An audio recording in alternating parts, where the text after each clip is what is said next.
नमस्कार, मैं डॉक्टर संतोष मानव। आज बात करेंगे राष्ट्रीय स्वयंसेवक संघ की, यानी आरएसएस की।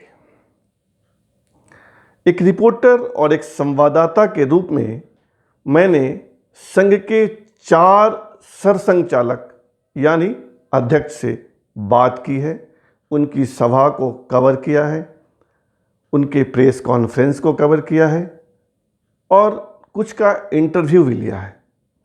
मैंने देखा है कि आम तौर पर वे लोग बहुत शालीन, सभ्य, मितभाषी, मृदुभाषी व्यक्तित्व के धनी होते हैं और आमतौर पर संघ के जो पदाधिकारी होते हैं वे भी कम बोलते हैं, मीठा बोलते हैं और अच्छे शब्दों का प्रयोग करते हैं।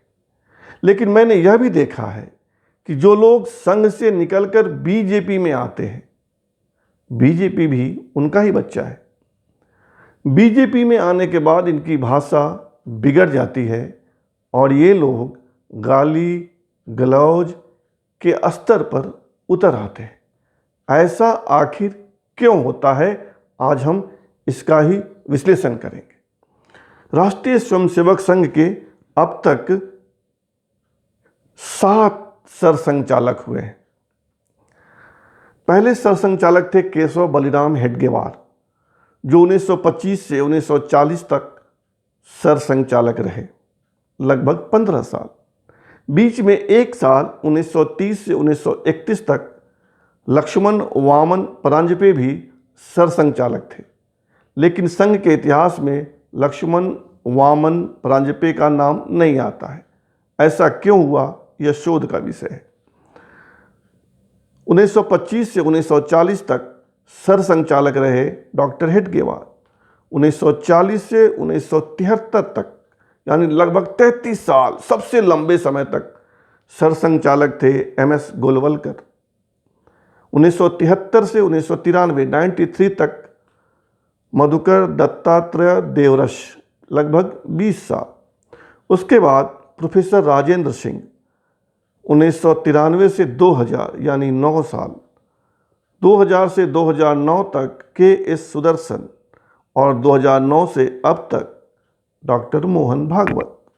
इन 7 लोगों में से 4 लोगों का भाषण, इनकी सभा मैंने कवर किया है एक रिपोर्टर के रूप में, एक संवाददाता के रूप में। इसमें से कुछ लोग के प्रेस कॉन्फ्रेंस में गया हूं और प्रोफेसर राजेंद्र सिंह का 2 बार मैंने इंटरव्यू भी किया है। ये सारे लोग जिनसे मेरी बात हुई संघ के सरसंघचालकों से, 4 सरसंघचालकों से, 3 को तो मैं नहीं देख पाया, केशव बलिराम हेडगेवार, एमएस गोलवलकर और लक्ष्मण वामन परांजपे को। ये चारों लोग मितभाषी, मृदुभाषी और संस्कारी प्रतीत हुए। इसके अलावा नागपुर में रहने के कारण, जो संघ का हेडक्वार्टर है, और भाजपा आरएसएस का बिट यानी कार्यक्षेत्र होने के कारण मैंने संघ के अनेक नेताओं को नज़दीक से देखा है। उनकी कार्यशैली, उनकी बातचीत, उनका जीवन। ये लोग आम तौर पे गलत शब्दों का प्रयोग नहीं करते, यहाँ तक हिंदी के शब्दों का उच्चारण सही करने का बहुत हद तक प्रयास करते हैं। ये कभी कष्ट नहीं बोलते, कष्ट बोलेंगे। मैंने गौर से देखा है। बहरहाल मेरा आज का जो सब्जेक्ट है यह नहीं है। मेरा सब्जेक्ट यह है कि संघ से निकलकर संघ के संस्कारित लोग जब बीजेपी में आते हैं तो इनकी भाषा क्यों बिगड़ जाती है, ये नालायक क्यों हो जाते हैं, ये गाली गलौज पर क्यों उतर आते हैं। संघ यानी आरएसएस दुनिया का सबसे बड़ा स्वयंसेवी संगठन है। 1925 में विजयादशमी के दिन नागपुर में संघ की स्थापना हुई थी। दुनिया भर में इसकी शाखाएं हैं। हिंदुस्तान में इसकी लगभग 70,000 शाखाएं हैं, जिसमें लगभग 8 से 10 लाख लोग प्रतिदिन शाखा में जाते हैं, प्रार्थना करते हैं और शारीरिक व्यायाम करते हैं। 100 के आसपास इनका सहयोगी संगठन है, जैसे भारतीय मजदूर संघ, भारत का सबसे बड़ा मजदूरों का संगठन, अखिल भारतीय विद्यार्थी परिषद, विद्यार्थियों का सबसे बड़ा संगठन, भारतीय किसान संघ, वनवासी कल्याण केंद्र, शिक्षा भारती, ग्राहक पंचायत, ऐसे 100 के आसपास संगठन है। और आमतौर पर इसके पदाधिकारी अच्छे शब्दों का प्रयोग करते हैं, लेकिन संघ से भाजपा में भेजे गए लोग बिगड़ जाते हैं। आज हम बात करेंगे 2 संघ संस्कारित नेताओं की, जिनका संस्कार कहीं ना कहीं स्खलित हुआ है, खराब हुआ है, बर्बाद हुआ है, टूटा है, जो आप कह लें। पहले हैं विप्लव देव। विप्लव देव यानी त्रिपुरा के मुख्यमंत्री, नौजवान हैं, कम उम्र में मुख्यमंत्री की कुर्सी की शोभा बढ़ा रहे हैं। पिछले दिनों त्रिपुरा प्रेस क्लब की एक सभा में उन्होंने आपत्तिजनक शब्दों का प्रयोग किया, जिस पर काफ़ी विवाद हुआ। और विवाद के बाद विप्लव देव ने 3 पीट करके माफ़ी मांग ली। उन्होंने कहा कि हमारा आशय यह नहीं था, अगर किसी को मेरे शब्दों से चोट पहुंची हो तो मैं माफ़ी मांगता हूं। जाटों का, सिखों का इस देश के स्वतंत्रता संग्राम में बड़ा योगदान रहा है। इस तरह की बातें उन्होंने की। लेकिन आइए हम देखते हैं कि उन्होंने कहा क्या था। विप्लव देव ने त्रिपुरा प्रेस क्लब की सभा में कहा था कि बंगालियों की बुद्धि का कोई मुकाबला नहीं कर सकता, यह उनकी पहचान है, कोई दिक्कत नहीं। फिर उन्होंने कहा कि सरदार को बुद्धि की कमी होती है, जिस्मानी स्तर पर ये जरूर मजबूत होते हैं, इनसे कोई जीत नहीं सकता, इनको ताकत से ही काबू में किया जा सकता है, लेकिन इनमें बुद्धि की कमी होती है। फिर दोहराया उन्होंने। जाटों के बारे में भी इन्होंने कहा कि अगर इनको चुनौती देंगे तो ये घर से बंदूक निकाल लाएंगे, इनको भी दिमाग की कमी होती है, जिस्मानी तौर पर ये मजबूत होते हैं। इस तरह की बातें उन्होंने की। इस पर विवाद हुआ है। किसी को आप कम बुद्धि वाला नहीं कह सकते, यह किसी समुदाय का, किसी जाति का अपमान है। विप्लव देव की यह आदत है, वह हर 2 महीने में, 4 महीने में एक विवादित बात कहते हैं, जिसका न कोई सिर होता है न पैर होता है। एक बार उन्होंने कहा था कि झील में बतख छोड़ देने से झील में ऑक्सीजन की मात्रा बढ़ जाती है। इसका कोई वैज्ञानिक आधार नहीं है। विप्लव देव ने जाटों और सरदारों, सिखों का अपमान किया और बाद में उन्होंने माफ़ी मांग ली। विप्लव देव संघ संस्कारित स्वयंसेवक रहे हैं, संघ के स्वयंसेवक रहे हैं। और एक बात करते हैं मध्य प्रदेश के सहकारिता मंत्री अरविंद सिंह भदौरिया की। भदौरिया हाल में मंत्री बने हैं, इसी जुलाई माह में मंत्री बने हैं। उन्होंने भिंड के अटेर में, अटेर वह इलाका है जहाँ से वे चुनाव जीतते हैं या हारते हैं, वे अखिल भारतीय विद्यार्थी परिषद के रास्ते भाजपा में आए हैं, बीजेपी में आए हैं। अरविंद सिंह भदौरिया ने कहा कि दिग्विजय सिंह उन्हें खरीदने आए थे और मैंने उनसे कह दिया कि तुम्हारे बाप भी मुझे नहीं खरीद सकते। यह एक भरी सभा में मध्य प्रदेश के 2 बार मुख्यमंत्री रहे, कांग्रेस जैसी बड़ी पार्टी के राष्ट्रीय महासचिव रहे, जो वर्तमान में राज्यसभा के मेंबर हैं, उनके लिए भदौरिया की भाषा है। मेरा सवाल है कि भदौरिया और विप्लव देव आखिर अपना संघ का संस्कार क्यों भूल जाते हैं, या संघ में ऐसे ही संस्कार मिलते हैं? जहाँ तक मेरा अनुभव है, एक रिपोर्टर के रूप में मैंने लंबे समय तक संघ और बीजेपी को कवर किया है। मेरा अनुभव है कि संघ वाले ऐसी शिक्षा नहीं देते, वे संस्कार देते हैं, लेकिन इस तरह का संस्कार नहीं देते।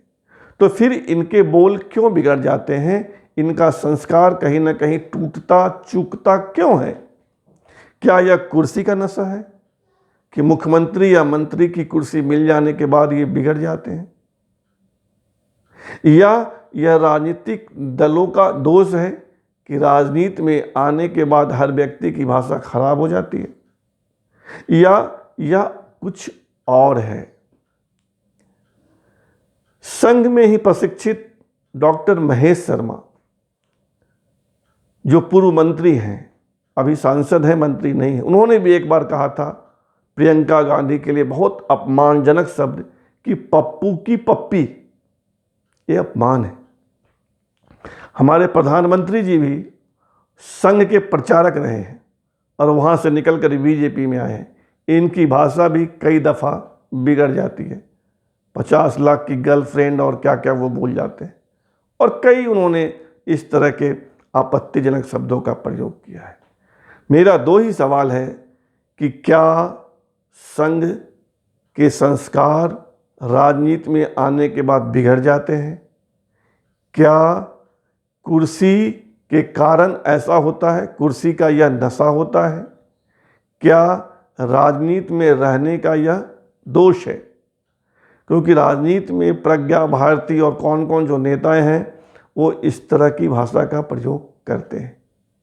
तो ये 3 सवाल मौजूद है जिस पर सबको विचार करना चाहिए कि क्या यह राजनीति का दोष है जहाँ गलत शब्दों का प्रयोग किया जाता है? क्या यह कुर्सी का नशा है या संघ से निकलने के बाद संस्कार टूट जाता है, चूक जाता है? 2 बातें और। एक तो यह कि कांग्रेस ने भदौरिया के बयान की खिलाफत नहीं की। कांग्रेस की प्रवक्ता ने कहा कि भदौरिया वही कर रहे हैं, वही दिखा रहे हैं जो उनको संस्कार मिला है। वो ऐसे ही बोलते रहें, जनता जवाब देगी। कांग्रेस ने खुद को संयमित रखा, बहुत कड़ा प्रतिवाद नहीं किया। कांग्रेस के नेता दिग्विजय सिंह ने कल जरूर ट्वीट किया कि संघ प्रमुख सरसंघचालक भोपाल में हैं, उन्हें अपने स्वयंसेवकों से पूछना चाहिए कि वे इस तरह की भाषा का प्रयोग करते हैं, क्यों करते हैं। संघ प्रमुख डॉक्टर मोहन भागवत इन दिनों भोपाल में हैं और उन्होंने संघ के 2 स्वयंसेवकों जो इन दिनों भाजपा में हैं और दोनों मंत्री हैं, डॉक्टर मोहन यादव और अरविंद भदौरिया को बुलाकर बात भी की है। अब दोनों मंत्रियों से उन्होंने क्या पूछा यह तो सामने नहीं आया। संघ प्रमुख बीजेपी के मंत्रियों से 1 to 1 मिल रहे हैं। उनसे यह आग्रह होगा कि वह अपने स्वयंसेवकों से पूछे कि संघ ने क्या तुम्हें गाली गलौज की भाषा की शिक्षा दी थी, या संघ से निकलने के बाद तुम इस तरह की भाषा का प्रयोग क्यों करते हो। क्योंकि मेरा मानना है कि राजनीति में गलत शब्दों का प्रयोग, राजनीति में गाली गलौज कहीं ना कहीं हमारे संस्कार को दर्शाता है और यह समाज का, यह राजनीति का, यह देश का माहौल खराब करता है। नेता अगुआ कहे जाते हैं, पथ प्रदर्शक कहे जाते हैं। अगर यह लोग पप्पू की पप्पी, जाटों और सरदारों में बुद्धि कम होती है, दिग्विजय सिंह के बाप की इतनी ताकत नहीं है, इस तरह की भाषा का प्रयोग करेंगे तो कहीं ना कहीं संघ की प्रतिष्ठा या संघ के प्रति जिन लोगों में भी आदर का भाव है वह कम होगा। इसलिए संघ प्रमुख को अपने स्वयंसेवकों से पूछना ही चाहिए। जनता की बात में आज इतना ही।